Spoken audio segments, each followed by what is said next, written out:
Yo, yo, yo, you are now tuned in to, I believe this is episode 5 of Options Gang Radio. Right now, we're doing something special for the people. We're going to start doing like a little mini series. I haven't come up with the name yet. I was going to call it Pivot Gang, but I realized pivotgang.com is already owned and purchased, so I can't do nothing with that. Actually, it's available for about 9 bands, but I'm not trying to pay that right now. So without further ado, I got a very, very special guest. This is a guy I met through Twitter. He was also in Options Gang as well. We also connected on LinkedIn, and it's so funny because you really don't know who you're interacting with when you tweet a lot of these accounts, because a lot of people on Twitter don't necessarily divulge a lot of their personal information. But I'm really glad to have met this dude because he's a very, very smart dude. Could put you on, and hopefully on this episode, the reason why I brought him on here is so he could put a lot of us on to different ways to pivot. So like each episode, I'm gonna highlight someone in a certain industry that got or is in a sector that I personally believe is gonna be prosperous post Corona, because I think what a lot of people don't realize is a lot of people think and you hear it all the time when you go on LinkedIn, you see people typing messages and they're saying, oh, I can't wait till we get back to normal or get back to it. It's like, if you have that concept of getting back to, you're already kind of behind right now, because there really is nothing to get back to. We just in this is a new era, and it's just going to be, we just in a completely different time. Markets are going to get reshaped.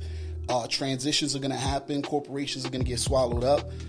Automation is going to get sped forward. And just a lot of people just aren't necessarily going to be as useful as they once were, or they just won't have the skill set that is necessary in the upcoming society. So we got Chris Prewitt. He's I want to say an IT specialist. He has over 20 years of experience in the game. He's a security principal responsible for helping client organizations develop their global cybersecurity programs, working to reduce and manage risk in areas of security, privacy, compliance, and disaster recovery. He has over 20 years. Again, I want to repeat that. You're speaking to someone with 20 years in the game. This is not no newbie. This is not a new jack. He's been through this entire curve of IT development as well as IT security. So without further ado, I want to welcome Chris to the program. What's up, Carl? How's it going, Chris? So has Corona, before we even begin, how has Corona directly impacted your work environment specifically? Not necessarily the industry, but just you personally. Yeah, I mean, me personally, just tied up at home with the kids, the wife. From a work perspective, it's feast or famine. I work with a lot of different kind of companies, a lot of different industries, helping them, and either they have pulled back and that they're waiting to see what happens. They've cut people. They expect a recession, and then you've industries, certainly healthcare, insurance, and some others that are still hot. Although those are starting to cool too. They've, they got what they need. They're able to support their clientele, and now I think they're kind of waiting it out too. They've done what they've needed to get through it, and everybody's waiting to see, is this going to be a V recovery or a U-shaped recovery? Well, it's definitely not going to be a V-shaped recovery, and I tell people all the time, the stuff you're seeing happening right now is market manipulation. This is not a natural market recovery that we're seeing just in society. And even if you want to talk about recoveries, I mean, let's say it's a true stock market recovery. That recovery, people don't feel that in the actual streets, because everyone is suffering to some degree from the work stoppage. So with that being said, I know, like you mentioned, we know healthcare is going to be hot.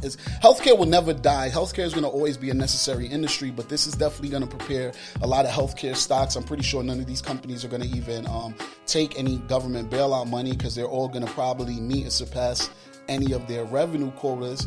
But with that being said, I think we're definitely going to see the bigger push towards digitization of health records. Because our medical system, just even in just basic information transaction is like super outdated. Like people are still like calling and like faxing and mailing letters to each other. And so I do see an opening for especially a lot of people in the IT security field. Do you think companies are going to wait before they make that move? Or like I see companies like Amazon are still hiring heavy, and a lot of healthcare companies are still putting job postings. How do you think that's going to affect the IT field, security field in particular? Well, security is always going to be hot. Usually the people that are in security are kind of the best of the best. You end up becoming an expert developer or, an expert in infrastructure, and then move into security. Security is usually the sharpest tools. The best people, the most qualified. Not to say it's everybody, but it's usually the case. The best and brightest always seem to go there, and there's an underemployment. That's why, the last several years, just all of this money pumping into security technologies to try and fill that employment gap. I've managed a lot of people. I've managed, some pretty good sized security organizations in Fortune 500, Fortune 1000. And I always try to create an environment where they wanted to work, because I knew when I would tell them this, that they could quit their job and find a new one by tomorrow, making more money. I really needed to be different and have, created an environment that they wanted to work in, that they were prosperous in. So I know someone like you. So here's the funny thing, because, I would say I'm tech savvy, but I'm definitely not tech savvy to the extent where, I'm familiar with all the certifications for programming, et cetera. But just from my general knowledge, I'm always under the assumption that being that this is an industry, and just the tech industry in general is just an industry that's always constantly evolving. It's not really something that a person could just go get their degree, have their degree, and just be good. Like, you have to continually learn as the technology advances and changes over time. So with that being said, how are the barriers right now? So if IT security is probably for the best of the best, in terms of entry level into just the tech industry, if someone wanted to have IT security be that final path, but they may not necessarily have a college degree, is there a realistic path for a person to not have a college degree and become an IT security professional? Oh, for sure.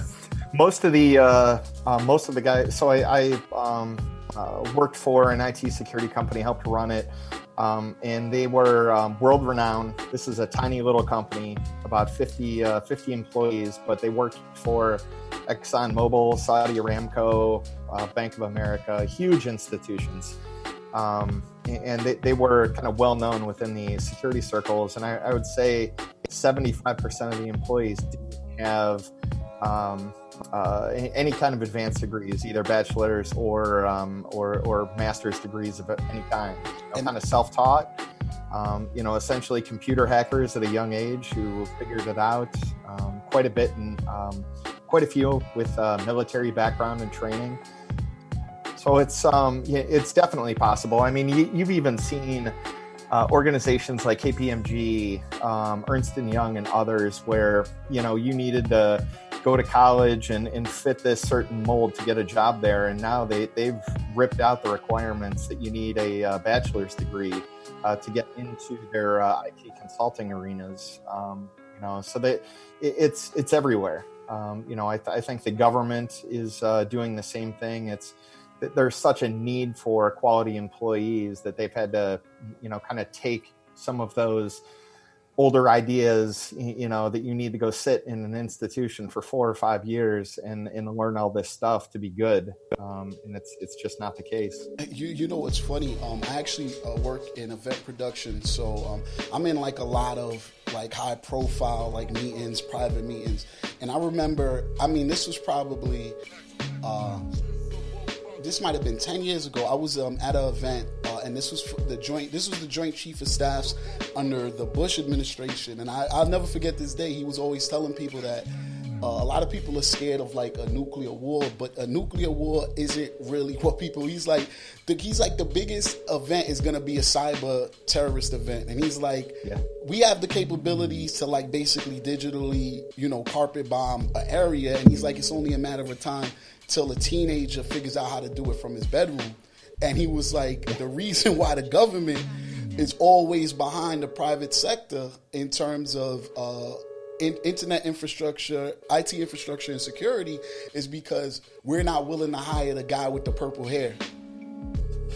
Yeah. And they will. So yeah, 10, 15 years ago, that was the truth, man. You have neck tattoos or purple hair, zero chance of getting those kinds of jobs. And now they look past it. They're really looking for the talent.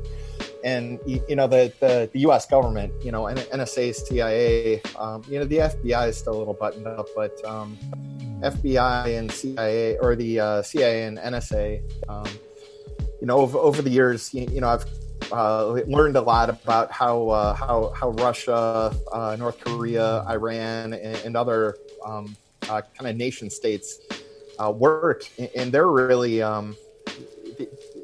it's significantly different. The CIA and the NSA spend millions and millions and even billions of dollars to develop their own toolkits and capabilities, where the Russians, Eastern Europeans, Iranians, North Koreans, they're using kind of smash and grab. They're going out hiring mafia type computer hackers.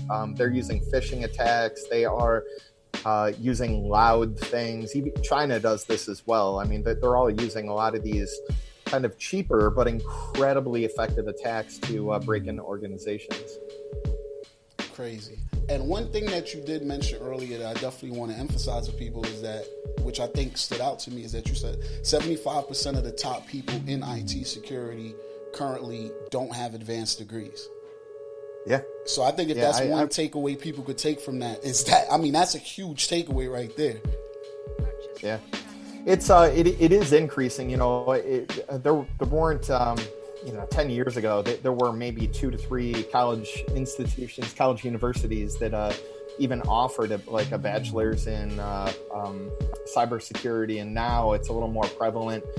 There are more and more people coming out of college with those degrees, but it's really not a requirement. It might get your foot in the door. It might get you an opportunity. And at the end of the day, that kid that was hacking when he was like 14 from his room, you can't put no institution could put that in you. Yeah. Yeah, for sure. So, go ahead, Carl. No, you can continue. I was going to say from a kind of a security product perspective, I know this is the Options Gang radio. There's a lot of good investment opportunities in security companies. Over the years, I'd mentioned one in Options Gang about a year ago that went IPO, CrowdStrike. And security as a field or as an industry is evolving so fast and so often that there are tons of startups, tons of companies that are developing really cool state-of-the-art things to detect, prevent, respond to attacks. And, they're all looking at the big picture. They want IPO. They want to take advantage of the market and come out with something cool and get paid for it. Yeah, that's very, very good to know. So if, say, you got a cousin that's down and out, and they used to be a waitress, bartender, they don't really know when restaurants are coming back, and they're like, Chris, I want to kind of make a career change. I want to get into IT. I know you told me it takes a while to get to your level, but what would you suggest, a family friend that doesn't necessarily have a college degree currently, but they have the time now and they have the energy, they have the motivation, they want to get involved in this? What would you recommend for them? Yeah. Well, there are, I think it's fortunate for them. I think when I was trying to work my way up the ladder, there weren't a lot of things. I mean, I've got a I've got a wall of books sitting behind me, and I've read each and every one of them. I used to have to go out and spend money on these things to learn about technologies, to learn about firewalls and all sorts of other things, and build my skill set. And today, there are websites that'll train you. Udemy